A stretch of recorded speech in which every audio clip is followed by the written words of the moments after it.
Hello everyone, you are listening to the Locke in Your Success Trading Performance Podcast with Master Trading Performance Coach John Locke, where it's all about real traders, real problems, and real coaching. In this episode number 6, I'd like to continue our talk that we started in episode 5 about fear and anxiety. If you missed episode number 5, I encourage you to go to tradingperformancepodcast.com and check that out. Otherwise, enjoy part 2 on how to overcome trading fear. So in the last episode, we discussed the primary reasons why we might encounter fear and anxiety in trading. We stated that a reason for fear and anxiety might have to do with the fact that the trader is simply risking too much money. And this shows up in two main categories. One, it would be the trader that is risking too much given his education or experience level, and two would be a trader who's risking too much given his net worth. In the case where the trader is trading too large for his education level, fear and anxiety is actually a really, really good thing. This is what fear is for. It's to stop us from doing something foolish. So if we are undereducated, particularly about the risks involved in what we're doing, then we should pay attention to that fear. And we should lower our risk capital or remove our risk capital altogether until we get the education we need to fully understand our risks and until we are fully willing to accept those risks. In the case where the trader is simply trading too large for his or her net worth, well, this can be an interesting topic. How large should a trader trade relative to his or her net worth? And the answer to that is really going to be highly dependent on the trader's situation. By that I mean a combination of the trader's goals, what he's freely willing to risk in order to achieve those goals, as well as the type of trading he's doing in general. So for example, a lot of people in my community have a fairly high net worth, and they're in a situation where they'd like to make some money, but ultimately they're most concerned with not losing too much of what they already have. So in this case, I'd say a general guideline for maximum amount in the market might be maybe to limit the trader's total risk in all options trades to say less than 20% of his net worth. Of course, the true number for any individual may vary substantially once we get the specifics about what they're trying to do and what they have. But in my opinion, 20% of net worth is a good general guideline for most well-educated traders. On the other hand, when I first started trading, I had a relatively low net worth, and my objective at the time was to become a millionaire. And to be quite frank with you, taking 20% of my meager net worth I had at the time and spending my valuable time trying to make a relatively small amount on that money wasn't really going to get me anywhere. My time would have been much better spent mopping floors at McDonald's rather than trading if that was my actual approach to becoming a millionaire. So in my situation, I had very high goals, and I was essentially willing to risk everything I had to make it in trading. So that's essentially what I did. I went in, I risked most of what I had, a vast majority of my net worth in the market in any given month. And when I had a loss, which I did, what I did is I saved up another chunk of money, and I did it again, and I did it again, and I did it again. Eventually, I had doubled my money, and then I quadrupled my money, and so on, until I did reach my goal. So at that point in the beginning, I was willing to risk nearly 100% of my net worth. And in that situation, I do believe it was appropriate. But, as your net worth grows, as my net worth grew, risking 100% of my assets on a trade certainly didn't make sense anymore. So that wouldn't be appropriate for me now. My point being that the appropriate amount a person should be trading with in options trades is going to vary a lot, and it's going to change as their situation changes. So if you are feeling anxious or you're feeling fearful with your trading, the first thing you need to do is find out if you're simply trading irresponsibly for your situation. I mean, if that's the case, the fear is doing its job. Pay attention to that fear, get your size down, and start trading a little bit more responsibly or get some education. But what if you're not trading too large? What if you are a well-educated trader and you're experienced as a trader and you're trading a very responsible amount and yet you still feel anxious or fearful? Well, if you're risking money in a trade and if you were to lose that money, your life would essentially go on the same way, and you're still feeling overly frightened or anxious, then what you're experiencing is what we call an inappropriate fear. Essentially what's happening is you've attached some sort of meaning to losing a trade, and that meaning is often outside of your conscious awareness, and also that meaning probably isn't true. So the first thing you want to do is find out if the fear is in fact a valid fear, and in order to do that, the first thing we have to do is we have to allow that fear to happen.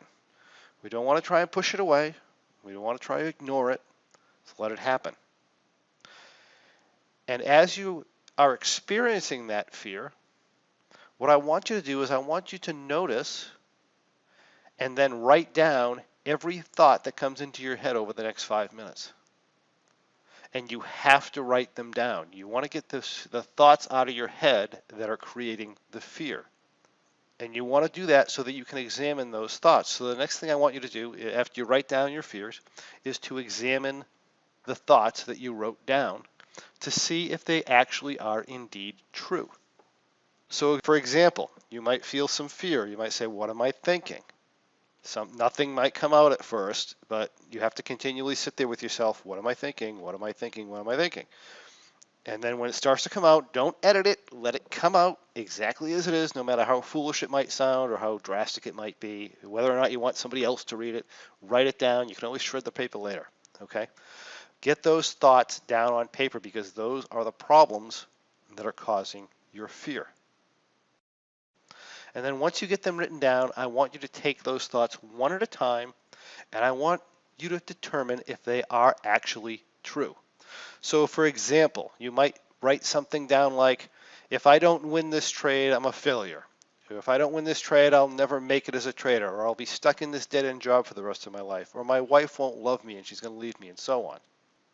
Then what I want you to do is I want you to examine one thought at a time to see if it's actually true. So we take thought number one. If I don't win this trade, I am a failure. Is that true? Does not winning a trade literally mean that you're for sure a complete failure? Of course not. If you take me, for example, I lose trades and I share that with people, and I've never been considered a failure, and I've never even thought about considering myself as a failure. And if that's the case for me, why should you consider yourself a failure if you lose a trade? I mean, I may have failed to win a trade, and it doesn't necessarily even have anything to do with how well I traded a trade. A lot of times the results of our trade can be based on good or bad luck. We can trade poorly and do well. We can trade very well and do poorly. In other words, we can be doing all the right things. It could be a random, unexpected, unpredictable event that I lost a trade. But even if I did trade poorly, so what? That still doesn't mean I'm a failure. It simply means I traded this trade poorly. And by taking that perspective, I get the opportunity to do better next time. This is how we learn. This is normal. So that one's not true. If you lose a trade, you are not a failure. It's not true. That statement is concerning you is a lie. What about this thought of if I don't win this trade, I'll never make it as a trader? Is that true? Does not winning a trade literally mean for sure that you'll never make it as a trader? Absolutely not. In fact, losing trades is 100% necessary in order for you to become a great trader. It's part of the process. It's how you know you're making progress. It's how you know you're on the right path. So that statement is a lie too. Does losing a trade mean you'll be stuck in a job? No. And let me tell you, if your wife is going to stop loving you or leave you because you lost a freaking trade, you have other problems to deal with, my friend. And those problems have absolutely nothing to do with trading. So that's a signal for you to go out and deal with those problems.